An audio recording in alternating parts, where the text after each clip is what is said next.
Hello అండి, welcome back to our channel. హే రోజు స్టోరీ విలన్ హస్బెండ్ ఎపిసోడ్ 52. ఇక స్టోరీలోకి వెళ్తే మాయ రుద్ర పడుతున్న టెన్షన్ని చూసి, కూల్ ఆర్య, నీ గురించి నేనేం రాంగ్గా అనుకోవడం లేదు అని 2 అడుగులు ముందుకు వేసి ఆగి థ్యాంక్ యూ అని చెప్పి వెళ్తున్న మాయాని చూసి ఊపిరి పీల్చుకుంటూ థ్యాంక్ గాడ్, మాయాకి ఎక్కడ డౌట్ రాలేదు అని రిలాక్స్ అవుతూ హరీష్ మాయాను అన్నది మళ్ళీ రీల్ లాగా గుర్తురాగానే పైకి లేచి బయటకు వెళ్ళడానికి చూస్తూ ఉన్న హరీష్ నోరు మూసి వాల్కి లాక్ చేసి అలాగే నోటి మీద చెయ్యి అడ్డు పెట్టి ఆపకుండా 6 సార్లు పొట్ట మీద స్ట్రాంగ్గా పంచేస్తూ మూతి మీద బ్లడ్ వచ్చేలాగా కొట్టి ఆఖరిగా 2 కాళ్ళకి మధ్యలో స్ట్రాంగ్గా ఒక కిక్ ఇచ్చి హరీష్ 2 నెలల పాటు పైకి లేవకుండా పడుకోబెట్టేస్తాడు. నొప్పికి అరవడానికి కూడా నోరు రాక పొట్ట మీద చేతులు పెట్టుకుని మూలుగుతూ ఉన్న హరీష్కి మరో స్ట్రాంగ్ కిక్ తన షూతో ఇచ్చి హాయ్ రే హాయ్ జామ్ పండు రోయ్ కళ్ళ ముందు తిరుగుతుంది రోయ్ అని సాంగ్ పాడుకుంటూ వెళ్ళిపోతాడు.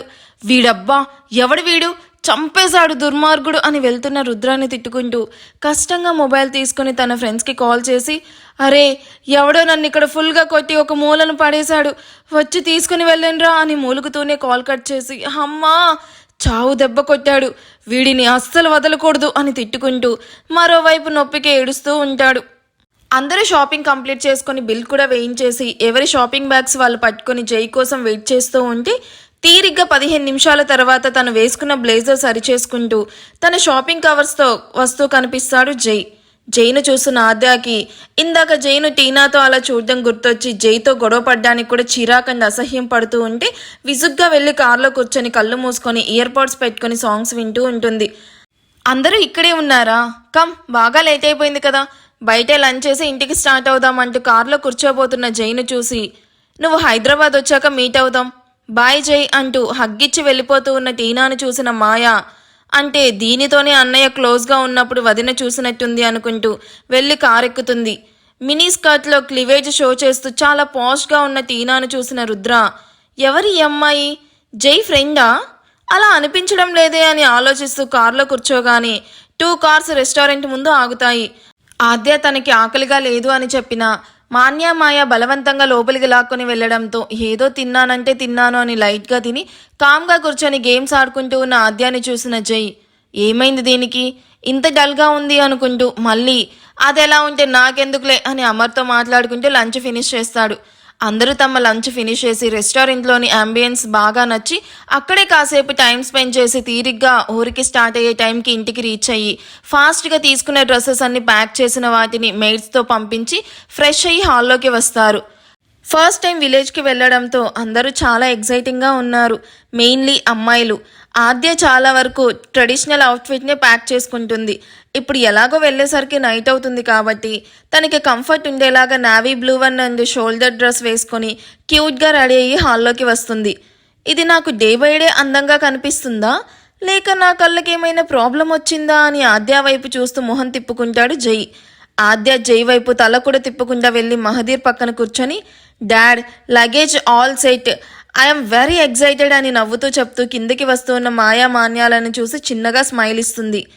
నీ ఎగ్జైట్మెంట్ మొత్తం నీ ఫేస్లోనే కనిపిస్తుందిరా అని అందరూ రెడీ అయ్యి వచ్చాక ఓకే ఇక స్టార్ట్ అవుదాం, వీఆర్ గెట్టింగ్ లేట్ అంటున్న ప్రతాప్ వాయిస్కి తాతయ్య నేను మాయా అండ్ మాన్య ఒక కార్లో వస్తాం అని ఆద్య చెప్పిన నెక్స్ట్ మినిట్ అలా అయితే నేను అమర్ ఆర్య ఆనంద్ నా కార్లో వస్తాం తాతయ్య అని కావాలనే చెప్తాడు జై.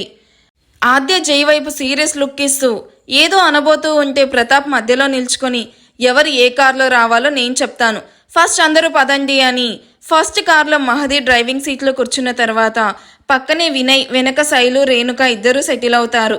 సెకండ్ కార్లో ఆద్య డ్రైవింగ్ సీట్లో కూర్చుంటే పక్కనే మాన్య వెనక రుద్ర అండ్ మాయా సెటిల్ అవుతారు.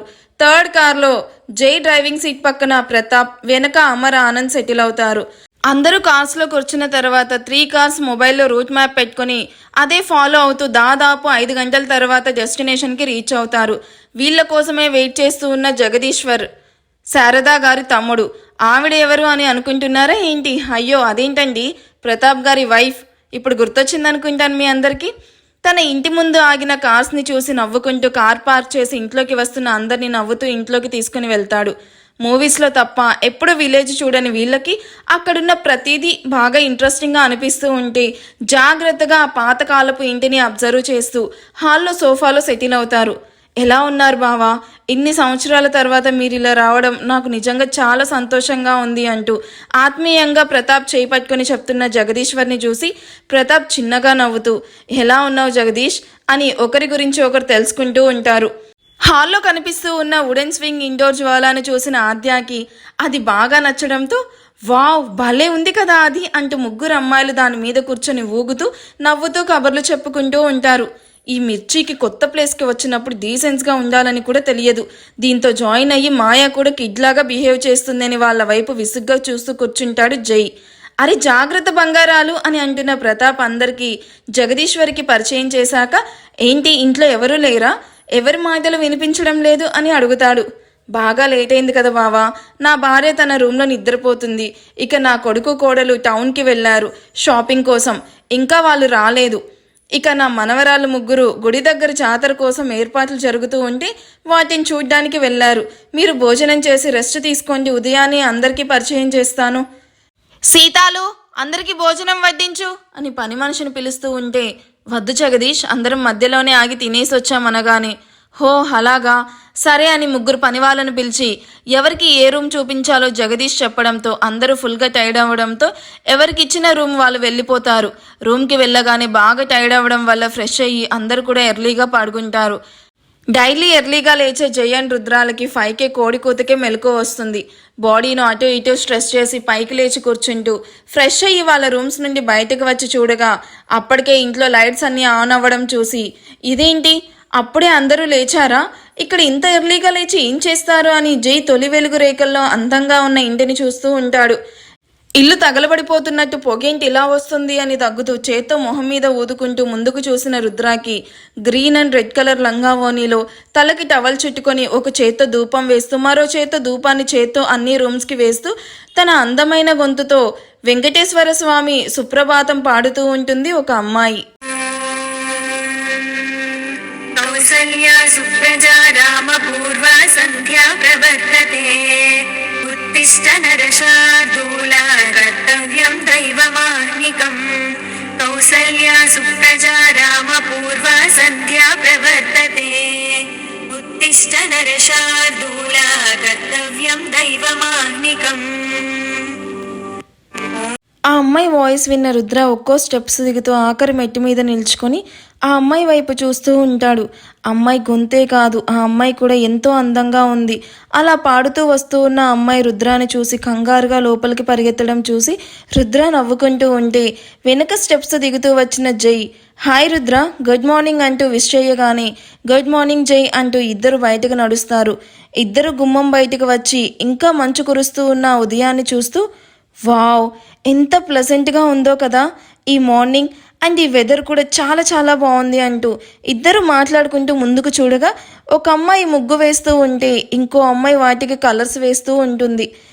వావ్ ముగ్గు చాలా ప్రిటీగా వేస్తున్నారు కదా అంటూ జై ఇద్దరి వైపు చూస్తూ విలేజ్లో కూడా అమ్మాయిలు ఇంత అందంగా ఉంటారా అనుకొని హాయ్ గర్ల్స్ అంటూ వాళ్ళ ముందుకు వచ్చి నిల్చుకొని విష్ చేస్తాడు. జై వాయిస్కి ఉలిక్కిపడి వెనక్కి తిరిగి చూసిన అమ్మాయిలు జైను చూసి బావా అని నవ్వుతూ చెప్పి జైను ఇద్దరు హక్ చేసుకోవడం, ఆవలిస్తూ నిద్ర కళ్ళతో అక్కడికి వచ్చిన మాయా చూసి పళ్ళు నేరుతుంది. రామేశ్వరం పోయినా శనేశ్వరం పోదని, ఎక్కడికి వెళ్ళినా ఈ గోలేంటి నాకు, అన్నయ్యను వేరే అమ్మాయిల వైపు చూడకుండా చెయ్యడమే నా పని అయిపోతుంది అని తిట్టుకుంటూ హుఫ్ అని దగ్గుతూ జై దగ్గరికి వెళ్ళగానే ఆ అమ్మాయిలు జైను వదిలి మాయాను చూసి నువ్వు మాయా కదా అని నవ్వుతూ తనని హక్ చేసుకుంటారు. ఎవరు మీరు అని దూరం జరిగిన మాయా వైపు చూస్తూ మాయా మమ్మల్ని గుర్తుపట్టలేదా, నేను సింధు, ఇది నా చెల్లి ఇందు, మేం నీకు మామయ్య కూతుర్లం అవుతాం, మనం అందరం చిన్నప్పుడు బాగా ఆడుకునే వాళ్ళం, గుర్తొచ్చామా. ఏంటి ఆడుకునే వాళ్ళమా, నాకు అసలు గుర్తే రావడం లేదు, మిమ్మల్ని చూడడం ఇదే ఫస్ట్ టైం, మీ నేమ్స్ కూడా తెలియదు మాకు అంటున్న మాయాని చూసి నవ్వుతూ మీకు మేము తెలియకపోయినా మాకు మీరు చాలా బాగా తెలుసు, ప్రతాప్ తాతయ్య మీ పిక్స్ మాకు పంపించేవాడు, మిమ్మల్ని మేము డైలీ పిక్స్లో చూసేవాళ్ళమని నవ్వుతూ ఇందు జై రుద్రాలకు ఇల్లంతా చూపించడానికి తీసుకుని వెళ్తే ఇంట్లోకి వెళ్తున్న సింధుని పిలుస్తుంది మాయ. సింధు మిమ్మల్ని చూస్తుంటే చాలా మంచిగా అనిపిస్తున్నారు, అందుకే అడుగుతున్నాను. మీ ఫ్యామిలీకి మా ఫ్యామిలీకి గొడవేంటి అసలు? ఇన్ని ఇయర్స్ ఎందుకు అందరం దూరంగా ఉన్నామని అడుగుతుంది. మాయా క్వశ్చన్కి అప్పటి వరకు నవ్వుతూ ఉన్న సింధు మొహం మొత్తం డల్గా మారుతుంది. అవన్నీ ఇప్పుడు ఎందుకులే మాయా, ఫ్రెష్ అయ్యిరా, నీకోసం నేను వేడివేడిగా ఫిల్టర్ కాఫీ తీసుకొని వస్తాను. టాపిక్ డైవర్ట్ చేయకుండా స్ట్రైట్గా చెప్పు సింధు, ఎందుకు మనం దూరంగా ఉన్నాం? తాతయ్యని అడిగితే మమ్మీకి ఇష్టం లేదని చెప్పాడు. ఇన్ని ఇయర్స్ ఒప్పుకొని మమ్మీ సడన్గా ఎందుకు ఒప్పుకుంది? ఎందుకంటే మా ముగ్గురికి మ్యారేజ్ ఫిక్స్ అయింది. మేము ఎవ్వరం జైబావ లైఫ్లోకి రాము అని తను నమ్ముతుంది కాబట్టి ఈ ఊరు రావడానికి ఒప్పుకుంది మాయా. మీ మమ్మీకి హరినీను తన కోడలుగా చేసుకోవాలని ఇష్టం. అందుకే మేము ఎక్కడ అడ్డొస్తామో అని చిన్నప్పుడే మా అమ్మను బాగా అవమానించి గొడవ చేసి మా అక్క చందోని కొట్టి ఇక్కడి నుండి వెళ్ళిపోయింది. ఎప్పుడైతే ఆ ఇన్సిడెంట్ అలా జరిగిందో అప్పటి నుండి మా అక్కకి ఎవరైనా అబ్బాయిలు కనిపించిన భయంతో పారిపోయేది. ఇప్పటికీ అలానే ఉంది. ఇదంతా మీ మమ్మీ వల్లే. మేము ఇన్నాళ్ళుగా అందరికీ దూరంగా ఉన్నాం. ఇప్పుడు కూడా ప్రతాప్ తాతయ్య కోసం మేము ఈ పెళ్ళిళ్ళకి ఒప్పుకున్నామని కోపంగా చెప్పి వెళ్తున్న సింధుని చూసిన మాయాకి బుర్ర గిర్రున తిరుగుతుంది. తన చిన్నప్పుడు తనకు తెలియని పాస్ట్ ఏదో ఉందని క్లియర్గా అర్థమవ్వడంతో తల పట్టుకొని అక్కడే స్టెప్స్ మీద కూర్చొని రేణుకాకి వీళ్ళ మీద కోపానికి జై పెళ్ళి ఒక్కటే కారణమా లేక ఇంకేమైనా ఉందా అని ఆలోచిస్తూ కూర్చుంటుంది. మీరేమనుకుంటున్నారు? ఇంకేదైనా కారణం ఉంది అనుకుంటున్నారా? మీరేమనుకుంటున్నారో కామెంట్ చేయండి. వీడియో నచ్చితే ప్లీజ్ లైక్ చేసి హైప్ ఇవ్వండి. Thank you for watching. Bye.